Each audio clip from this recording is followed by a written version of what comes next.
Bonjour, ravi de vous accueillir dans cette 5e émission de Êtres, libres, où je voudrais vous présenter une autre gardienne de l'humanité dans quelques instants que je vais interviewer, qui s'appelle donc Véra Sharav, qui est juive, rescapée de l'Holocauste et éminente militante des droits de l'homme. Alors, à l'âge de 3 ans, elle avait été déportée dans un camp de concentration en Ukraine. Et puis, il y a 2 ans, elle a aussi réalisé un documentaire qui a fait du bruit. C'est un documentaire en 5 épisodes qui était intitulé « Plus jamais ça, c'est maintenant et mondial ». C'est un documentaire qui montre les similitudes entre les événements qui ont conduit à l'Holocauste et puis les événements récents dans le monde entier pendant cette fameuse pandémie de Covid-19, de Covid. Alors, le film, ce documentaire donne aussi la parole à des Allemands, à des Israéliens, et puis des justes, vous savez, ces personnes qui ont sauvé des gens de la barbarie nazie. Et puis, ce documentaire, il explique que le nazisme, eh bien, il est toujours là, mais différent, beaucoup plus sournois et plus puissant aussi. Alors, elle a le courage de partager ses analyses sur les parallèles qu'il est possible d'établir entre les événements survenus au cours de la période de crise de la pandémie, avec toutes les dérives totalitaires qu'on a connues tous ensemble, et puis la période de la montée du nazisme. Et puis, c'est vrai, les analogies sont frappantes quand on y réfléchit.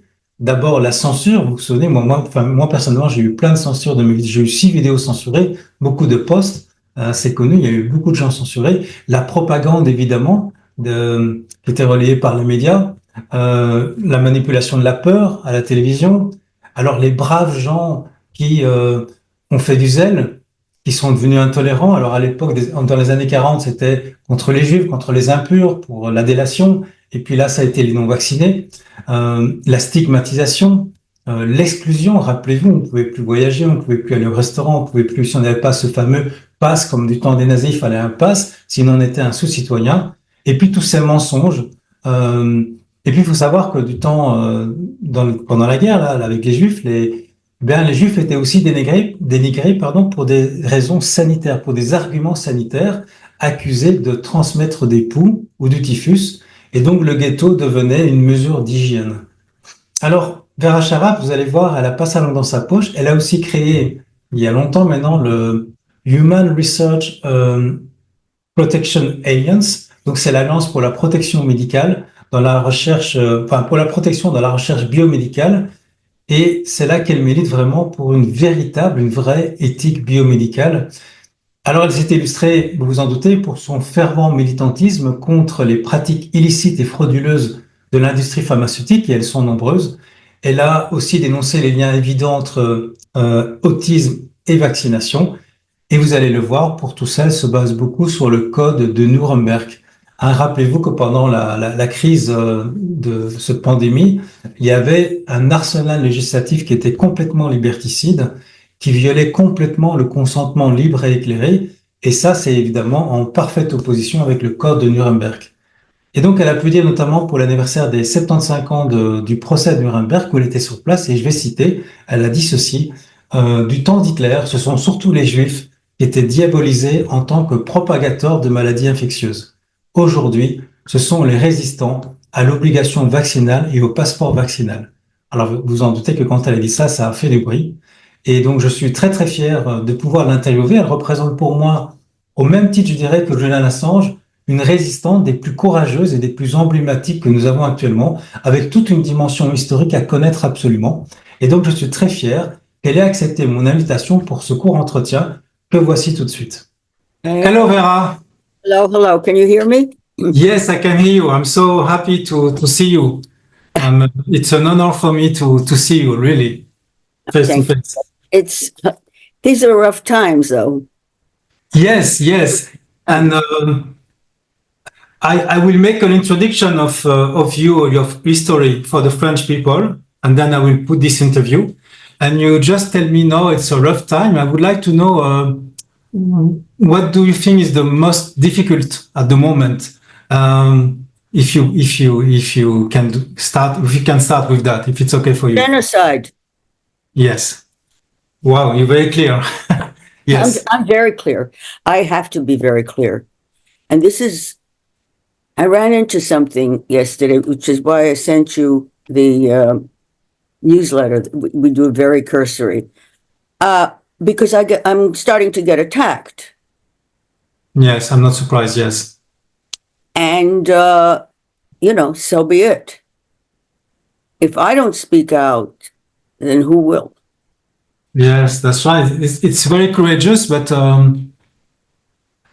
yes, it's very courageous. You dare to speak about genocide, and what are the reactions you receive? Because you are a Holocaust survivor yourself and human rights activist, so you know what you speak about. Well, I'm busy organizing a book, and everybody, it's already 30 chapters. It's quite a survey, from history, eugenics, all the things that are interconnected and how they continue to be interconnected because nobody has ever been held accountable. Nobody. Nuremberg was a little bit of a teensy-weensy, but none of the corporations, none of the, establishment, the medical establishment, there were some doctors. But that is nothing because they then spread all over to the United States, to UK, to Russia actually also. And they continued to do things the Nazi way. Yes. Now we continue, it's the bureaucracy is what carries things out. But now it's much more concentrated on top. We don't know who the Führer is. Yes, that's right. It's not so obvious. Yes. It's much more. For a person who doesn't know about all of this, it must happen that you meet this kind of person who doesn't know anything about the genocide. What are the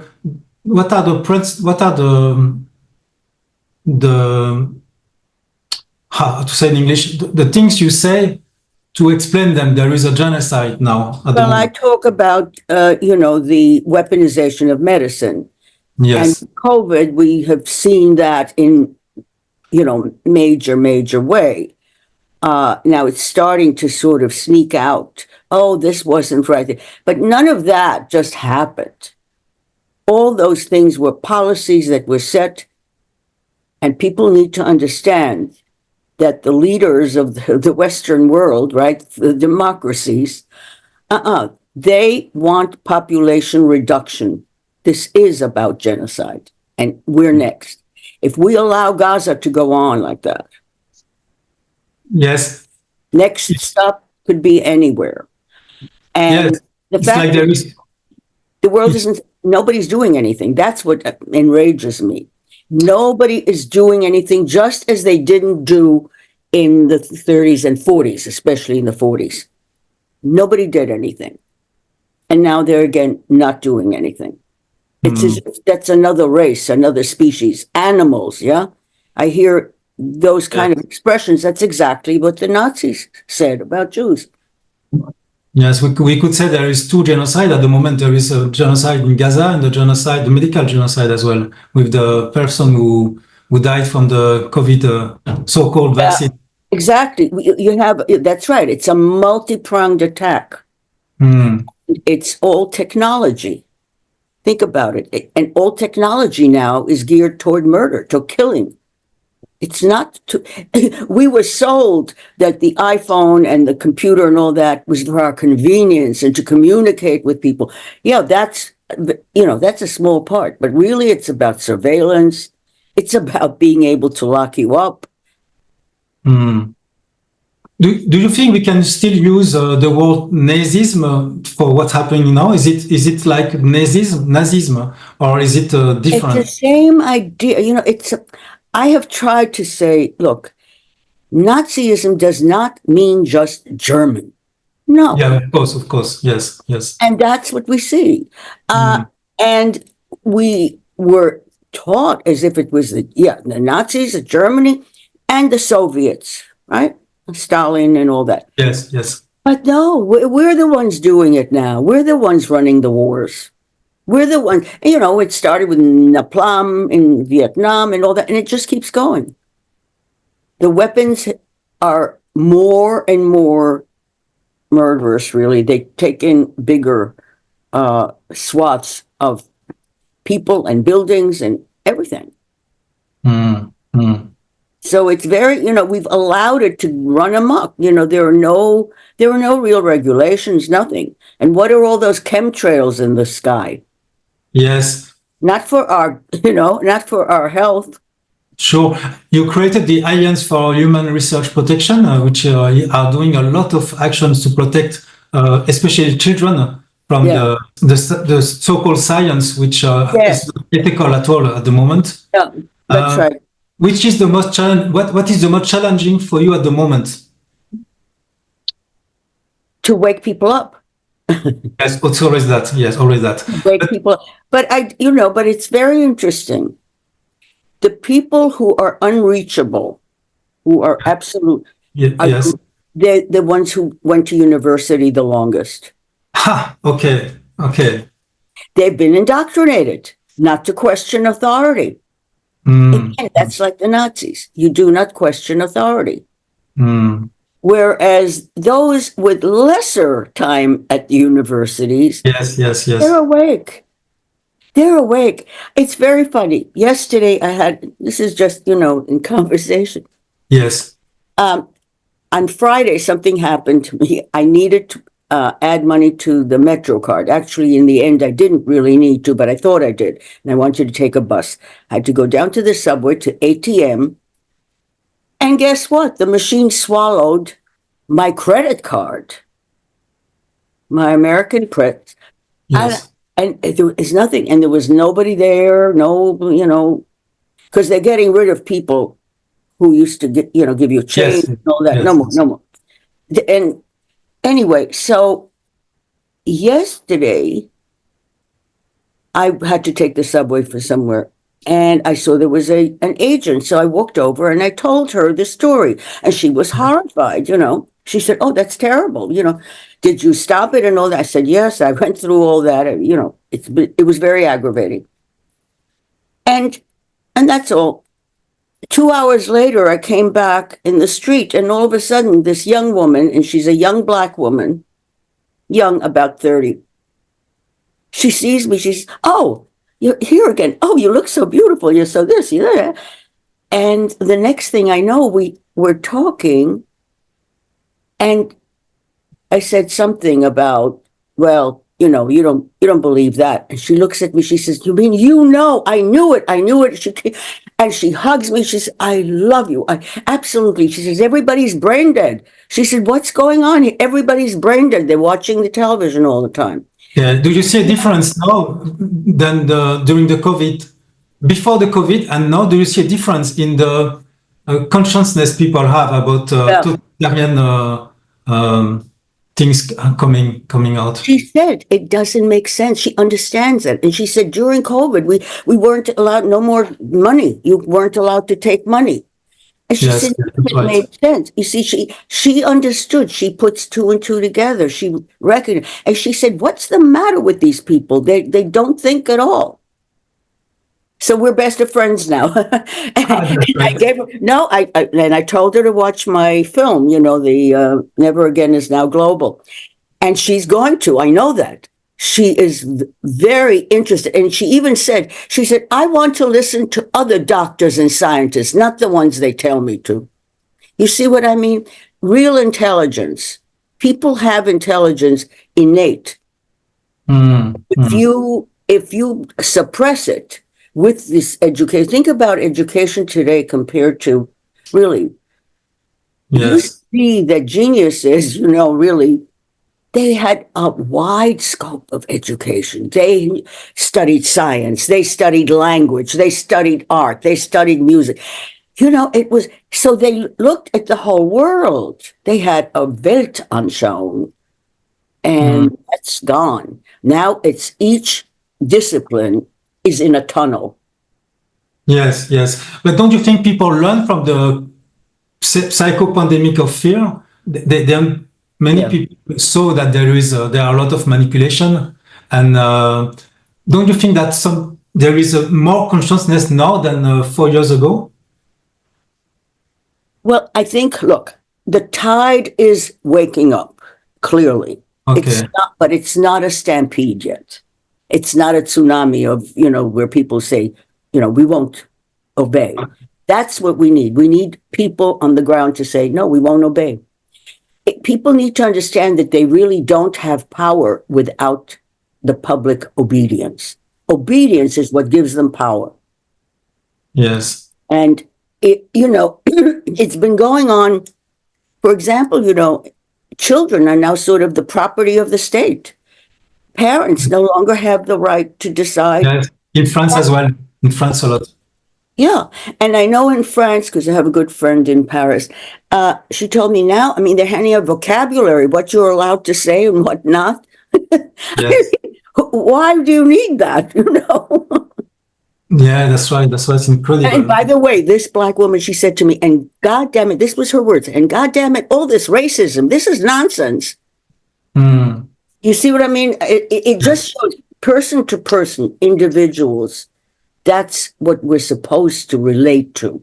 And as a child, I learned that. That's what saved my life. I learned to discern people. Mm. And when I saw those masks, both children not seeing a smile. Yes, it was shocking. And the children, that was to me really so cruel. Because without that, I wouldn't have been able to choose which adults I could. This was strangers, after all, I was looking for. And were you hurt at the time by the social contempt the people had for against those who didn't wanted to get shot because they had their free will, and there was this social contempt. Did you suffer of that? Well, I experienced once in my building where I wasn't wearing a mask. And the others were, and this one woman gets up, oh, you're not wearing a mask. I said, no, very calmly, but it says so right there. I said, so, it says so. She was exploding. Now, yes, this went on quite a bit. It went very strongly in Israel.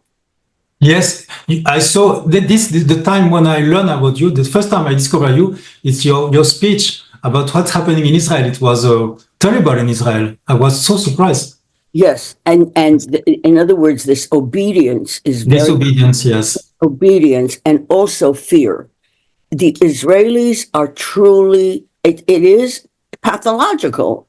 They are in terror, believing that the Palestinians want to do another Holocaust on them. So in the meantime, they're doing it. They don't see it. Oh, no, we're not doing it. No, this is just Hamas. No, this is nonsense. You can't compare what Hamas and Hezbollah, what their armaments are, to the Israeli army, for God's sakes. Of course, they don't have the same. But I'm afraid, really, that they are digging their own grave, because going with Iran, that is already beyond, and Iran can destroy Israel. It's very dangerous. Yes, it's so dangerous. I guess there are more and more people in Israel that wake up from this manipulation of fear against the Palestinians. No, is it not the case? No, they're not. They're not. They have no faith in the government. Okay. They have no faith in all kinds of institutions. But the army, they think, is God. They don't have access to the image of Gaza, which are horrible. When you see that, you cannot. I know. That's just it. To me, my heart breaks. And I recognize that the Palestinians today are the Jews of the 1940s. Yes. That's how and that's what it is. Now, you see, there are very many Israeli intellectuals who left the country. They're in London, they're in the United States, some in Paris, at universities. But not everybody can do that. That's always when one says, I'll leave.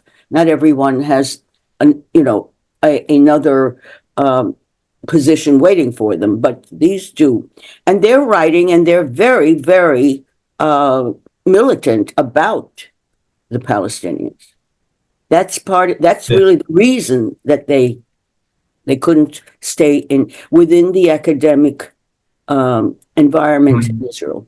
That's I was so happy to see that even WikiLeaks with Julian Assange, they were communicating on what's happening in Gaza. They're starting to. You see, you cannot ignore this. You cannot ignore it. Now, one of the things I will tell you, and it reminds me that I haven't put that in yet in this chapter for the book, which is all the years the medical community really didn't even want to address Nuremberg, the Nuremberg Code. Yes. They hate it. They like the Helsinki. They like, because those you can change whenever you feel like it. You can change it. The Nuremberg Code, you cannot touch a word because it was part of a legal decision and it was never challenged. End of story. So I always refer to it, it's like the 10 Commandments. You can't change a word. You may not like it, but you can't change. Now, why don't they like it? Because the Nuremberg Code holds doctors absolutely responsible. Yes. And it forbids them from conducting any research on human beings without fully informed consent. And they describe what informed means. You have to say what's in it, what the purpose is, what the possible risks are, everything you have to say. And then it even adds, and to me, this is the best part. Yes. Which is that if you want to do an experiment where even remotely, where it might lead to death, you can only do it on other doctors. I didn't know it. And you didn't know that. Wow. Yes. And the first thing in American code, the Code of Federal Regulations, which is all government done, the first thing is, oh no, doctors are not allowed to experiment on themselves. That's not fair. Really? It's the best way to keep really hazardous all kinds of drugs, vaccines. I mean, everything from going to the market. It would never make it if doctors had to test it on themselves. It's really great you reference to the Nuremberg Code, as did Rainer Fulmich, he was interview you, I think, no? Rainer Fulmich. Yeah. He's in jail now. Yes, Rainer, it is horrific. But you see, this shows you. Well, I'm on a list. I'm just on a wanted list, so I'm not going to Germany. It was the only time I went for Nuremberg. But this only shows you that the Nazi methodology of running a country is going on. But they forbid you to make the comparison. That's against the law. They can do it, but you can't say that that's what they're doing. That's why I'm so happy to interview you, so we can spread this message. It must be here. So it's so important. I know. I mean, the man is being tortured like Assange was. Yes. They're trying to break his spirit. Yeah. He happens to be very strong-spirited, but still, it is horrific. And, now they also for 2 weeks sleep deprivation. I mean, again, we're going back to, the mind control experiments that began actually with the Nazis in camps were carried over by the CIA, MK Ultra, and all that. Yes. But they still use it. They're using it now on, a larger population. Yes. Do you have hope with Robert Kennedy Jr. with, hopefully, personally, if Trump wins, he will be able, as he said, I don't know if you believe him, he will fight against Big Pharma, for example. Well, okay, that's Bobby Kennedy. Yes. There's one thing that they can't say about Trump. And now he's admitting that he didn't know what he was doing and he didn't know people, because I felt that was really so. But the one thing he didn't do was start another war. He didn't stop, but he didn't start any. And he also, but here it showed his real ignorance. Well, with people like Gabi and Bobby, he won't have to, he won't make those kind of mistakes, which is he pulled out of the UN that was very good. I wish we'd all pull out of the UN and the World Health Organization, all of those things, because those are the way that they control centrally. You see, it was sold as if, oh, then it'll be brotherhood of man. We'll be all under. No, the worst thing is centralization. A centralized government is tyrannical by definition, because there are no checks and balances.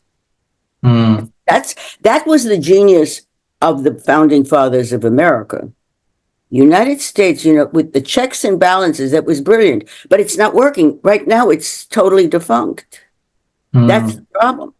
So what he did was pull out of the UN, and then he gave the money to Gavi, to Bill Gates, because he didn't know, I mean, this was really ignorance. But, okay, ignorance, sure, a president of the United States shouldn't be ignorant, but we don't, no choice. With 350 million people in the country, and all we have is Kamala. I mean, really, it's ludicrous. Who in their right mind believes for even a second that for these last 4 years, Joe Biden has been president? I mean, it's insane. Yes.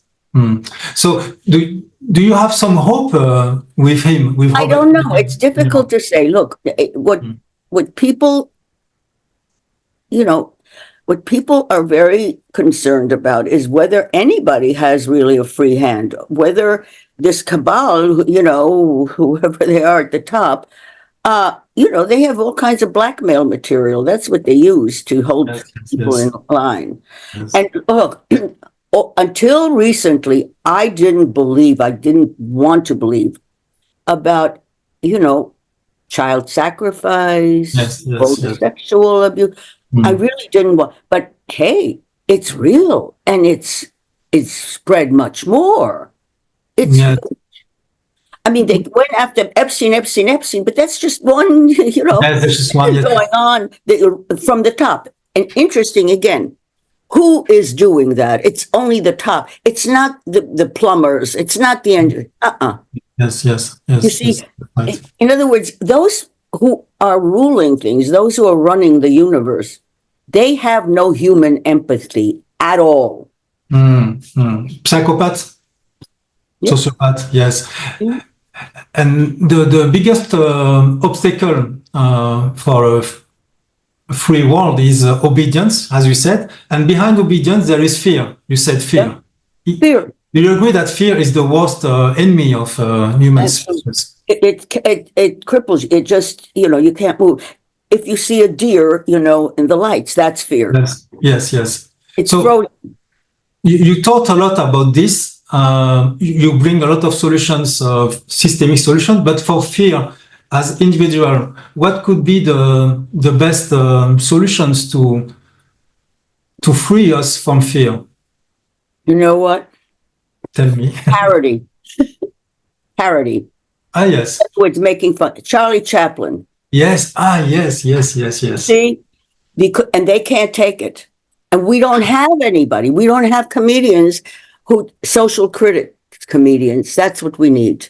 Because when people laugh, they learn a lot while they're laughing. Okay. Yes. Really. That it opens up a different aspect of the brain, and it takes in things. And if one can show them how stupid all the COVID restrictions were, and say, hey, it's not just that you were stupid, you were misled deliberately by professional, gangsters, misleaders. I mean, they knew what they were doing. Yes. And that's the only way. And now we don't have, used to have, even in Nazi Germany, they had cabaret, kind of nothing now. Nobody's making fun.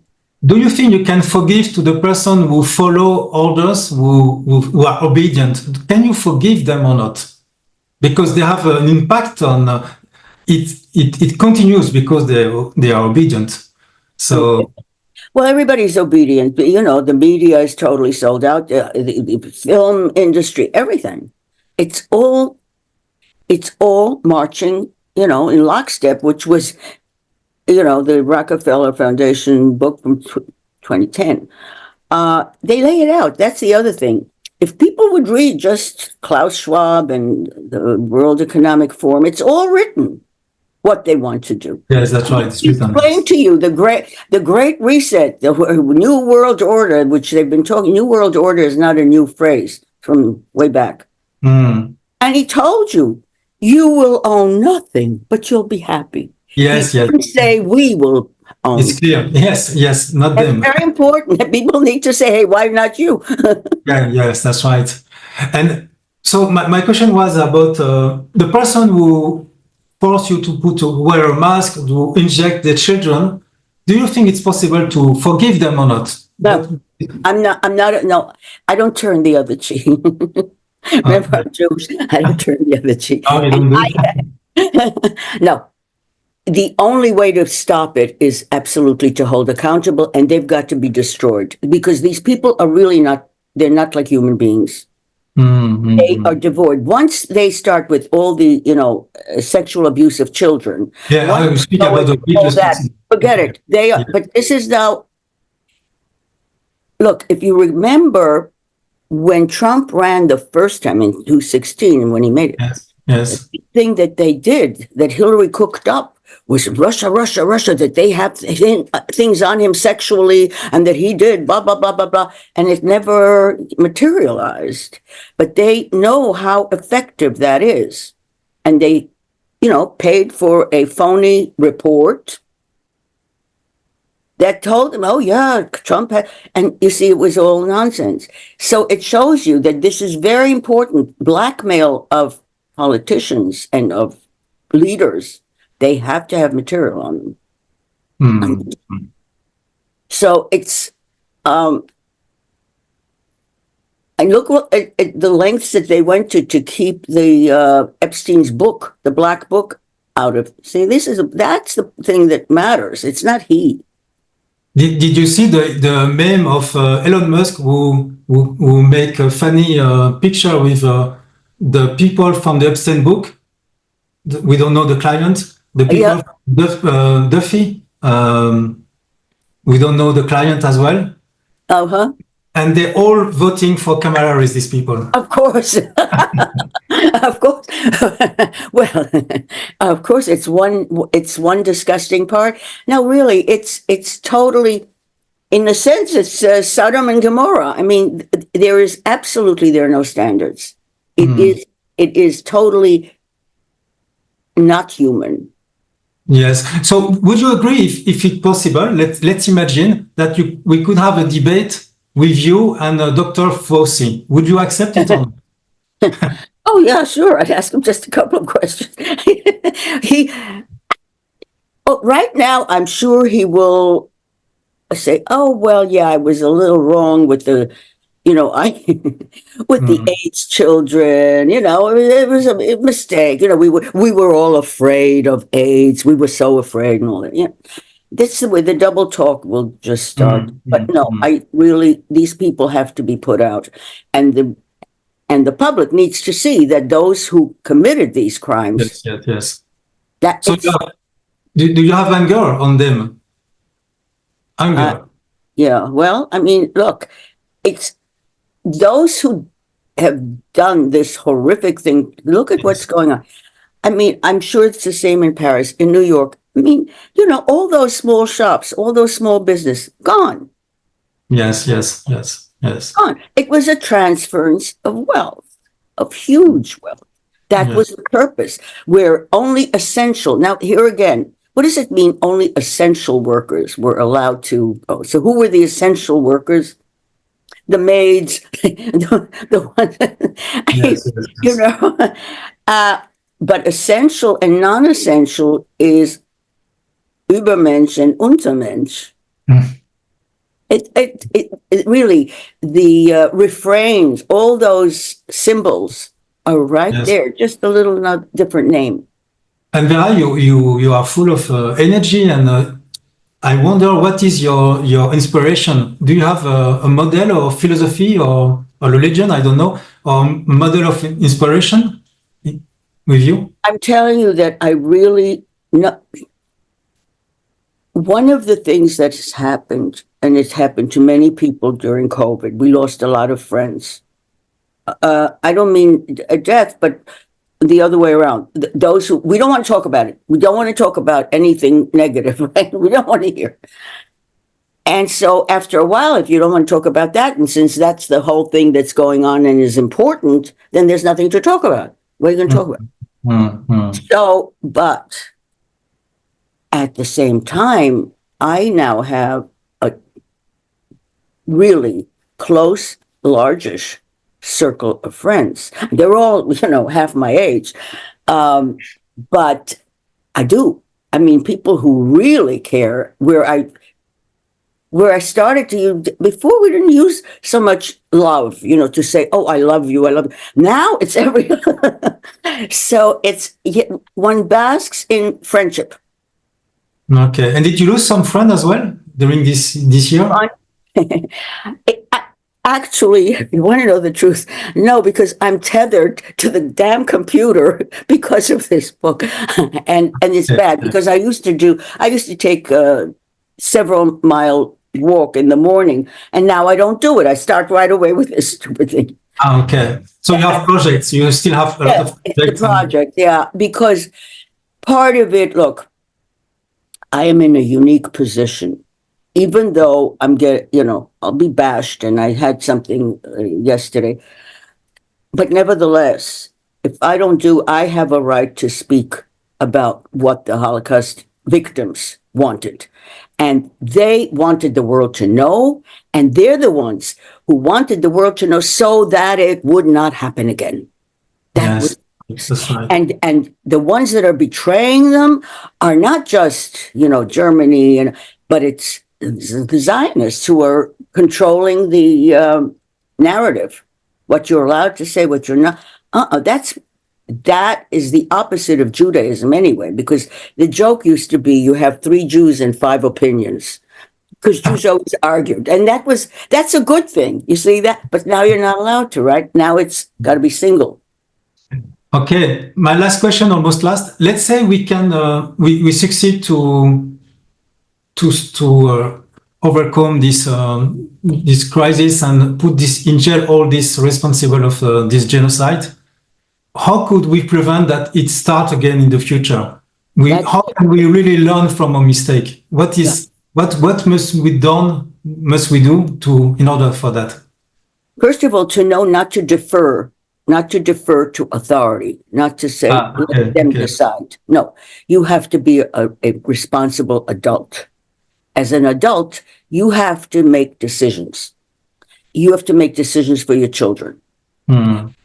One of the things that I remember reading, German third generation, they'd ask Grandpa, where were you?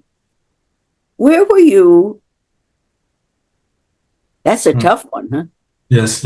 And that's what's, if the children survive, that's what they're going to do. They're going to ask us. And so people need to understand also, there will be the death count from the COVID shots is not over. Do you know how many people died so far?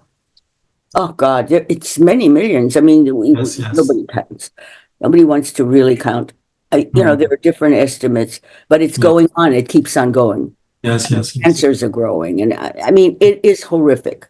It is, yes. And we know that there are different batches. You see, one of the things that they did is they conducted the biggest medical experiment in history.